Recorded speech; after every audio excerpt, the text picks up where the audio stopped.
Switch it around here. Okay. Talk to the other teacher, Miss Truesdale, we know her. Get out of teaching 3-2 because it was just kind of, I don't know. I didn't like it, first of all. It was not just that I didn't like it. It just seemed like terms that didn't really make a lot of sense. It's talking about voting fairness if you wanted to read it on your own, if you really cared about this stuff a lot, maybe read it.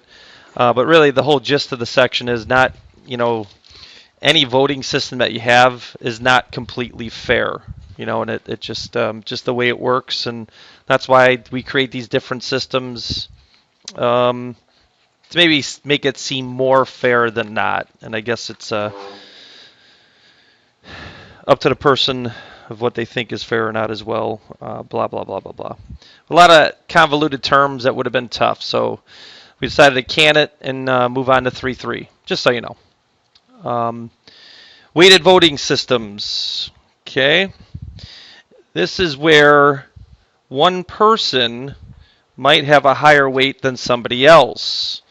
Great idea of that. We were putting our heads together this morning, like shareholders. Shareholders in a stock, when they have some sort of voting, their weight is more if they hold more shares in the company. The more shares they have, the more power they have when they actually make a vote. Talking about the other teacher, I guess I could say her name. Probably have to sign off that legally using her name. Let's just call her the other teacher. Her husband is a lawyer, and actually she came up with a concrete example of weighted votes when it came to a vote for who would make partner or not, I guess is what she had mentioned. But those that were part of the voting process had shares in the company. The more shares they had, the more power they had in their voting. So when we look at this example, Peter, Colleen, that's Jesus, public school, and Maria, okay? Peter has, let's say, a number of votes. Let's pretend this is the law firm, and he owns 15 shares in the company. Therefore, he gets 15 votes worth of power. Whereas Colleen does not own that many shares, six shares, so she only gets 6 votes when it comes to a vote, and so on and so on and so forth. So this does happen in the real world, as far as this voting is concerned. Okay, so that's all that means. I don't know if you really need this little chart off to the side here. First voter is voter 1, and they would have 15 votes. Okay. Now, moving down, some terms we're going to just throw out there as we do this page. I'm sure we've heard of a motion in a courtroom or some sort of situation like that is a voting on a simple yes-no question. So it's either a pass or fail, yes or no. Is this person going to be partner or are they not going to be partner? So that's the kind of, voting we're doing. Passing the motion, final decision of yes. Voters who weights total more than half the total votes. Now that's not necessarily true. We're going to have different majorities we're going to talk about here. By the way, just talk it out loud. What's a Senate? How do we pass a bill in the Senate? Is it a majority or no? It's 2/3. So that's called a 2/3 majority. And that's weird to say it that way, but that's how it's labeled. So 2/3 of the senators must vote a certain way in order for something to pass or fail. We're going to learn about what that's called here right after simple majority. So defeating a motion is you get no. Passing a motion, you get yes. Simple majority is just a simple majority exactly as we know it. It's 50%, but plus 1. Can't just get 50%. You got to get 1 more than half the votes. That is called a simple majority. That Senate example is called a supermajority. And I did write that in first hour, and I think it's on the notes that are posted, that a supermajority is like the Senate, where they use the terminology, we need a 2/3 majority for a bill to pass. Something along those lines. Okay? Now, that's not 2/3 plus 1. These super majorities, they have to be hit right on the spot or above it. It's not plus one. A 2/3 majority means 2/3 of the senators vote this way. By the way, how many senators are there? How many senators are there? 100 senators. What would a 2/3 majority be? How many? It'd have to be 67, right? 2/3 is 66 and 2/3, isn't it, of 100? Correct? All right, so we need, whenever it lands, that my point of this is, whatever percentage they lay out there, if you get a decimal when you, like say 2/3 majority, 2/3 of 100 is 66 and 2/3, you always have to round up because it's got to be at least 2/3 or more. All right, that makes sense? But it can be smack dab, which we'll see an example of that coming up here. I think I'm taping. All right, and then the word quota. Can everyone say quota? Quota is the total weights. So now looking at these people that we were talking about, Jesus for sure, Maria. Who was the first person? Anyone taking the notes? Peter and Colleen. My shoe is sticky. It's driving me nuts. I can't stand this. All right. You add up their total weights, as far as what their voting weight is concerned, and then divide it by 2 and then plus 1. This is a simple majority number. And then what you're going to have to be aware of is this notation. This quota number is written first, / then these are 4 people involved with their individual weights identified. So you're going to have to understand that this is how it's written and be able to read it. That's your job. Okay, and then a supermajority. A percentage has to be lined up, just like the Senate 2/3 majority. Well, let's just make up one. Let's say we have a vote, but it's got to be for it to pass a supermajority of 75%.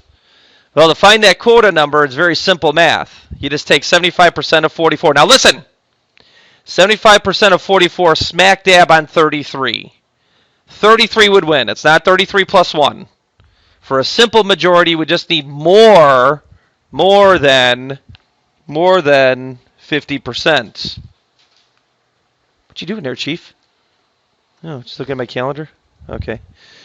All right. And then you can write that number in this quota position here. So in this case, 33 would have to be or more to win, with these being the voters listed here.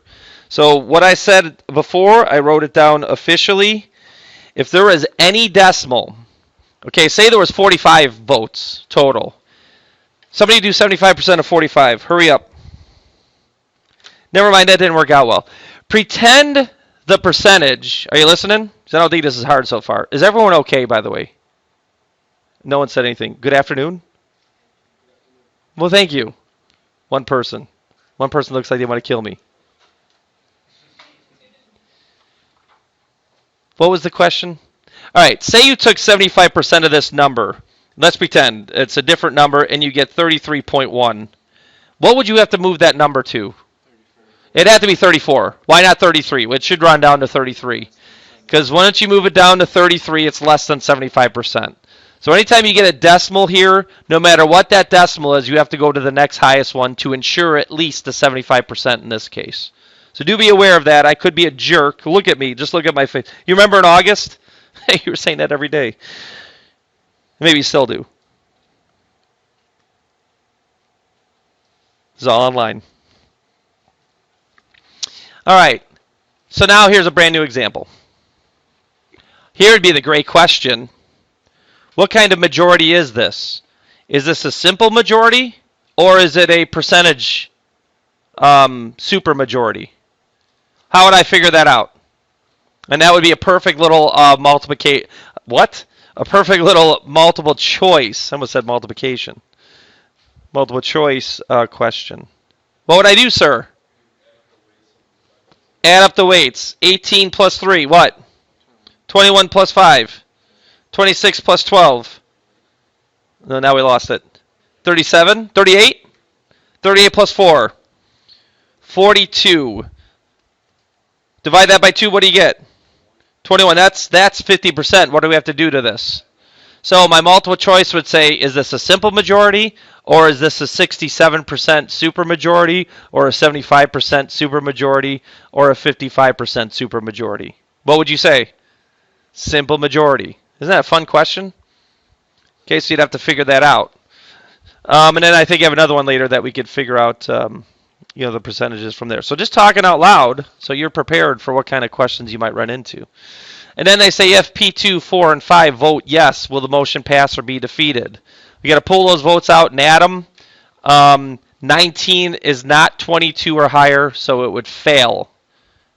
And that's how you read the notation. Very simple. Not hard, just something to be memorized, which is a skill that needs to be done. And then coalitions. As you're writing both these things down in that, I would think a coalition can be described like the Democrats and Republicans. Not only do we care about who's going to be president, what else do the Democrats and Republicans want to control? The Senate and the House of Representatives. Because they vote in coalitions. Like, don't all the Democrats, like robots, all vote the same on certain things, correct? And there's only very few rogues that go against what the party decides. So that's why there's this two system that I think has just failed completely. But anyway, two system parties that control what happens in this world, or in our country, I should say, and I guess the world a little bit, because we're a bunch of bullies to a lot of countries. Anyway, but we also help some. So coalition is a non-empty set of voters in a weighted system. They band together and vote the same. Winning coalition, total weight is greater to or equal to whatever the quota may be, whether it be a simple majority or super. And of course, the losers are the opposite of that. Now, this number, we working together this morning, where did this formula come from? And actually, the answer is just pattern recognition. Depending on how many voters you have, how many different coalitions could you put together? So this is the one math formula you're going to have to memorize. So again, you got these terms, these words, and then you also have to memorize a formula. And again, through having only one voter, then two voters, then three voters, then four voters, they analyzed the numbers, and the formula came out that the number of possible coalitions is 2 to the nth minus 1, n being the amount of total voters in this situation. So if I had 11 voters, I'd have 2 to the 11th minus 1 possible different coalitions you could put together. And that's what you need to understand about that, and just memorize it. There is no, figuring out where that formula comes from. Hey, I have a question. Is this a simple majority or a blank percentage majority? How would we find that out? Add them up. 13 plus 7. Add it up. Add it up. Add it. That's another song I do. Anyone know that song from the Violent Femmes? There's swear words in it. You shouldn't. It's rated R song. 20 plus 11, 31, 37. I mean, think about it. Is this a simple majority, yes or no? No. Okay, then how do I find out the percentage majority it actually represents? You just take 25 divided by 37. Gosh forbid I ask someone to do that for me. This is a 67.6 supermajority vote, percentage-wise. Okay, so that's I love that kind of question, because it's just a little bit of math, what we got going on here. Okay, so this means we have 4 voters. Like, going back to our shareholder idea, this person is the most powerful voter because they have the most shares. I'm just trying to make it realistic. All right, so we should have 2 to the 4th minus 1, 15 different groupings of coalitions. And yes, like I prefer to be, a coalition is someone all by themselves. Wish I could be by myself in the math department and be left alone in the mornings. Be my own coalition.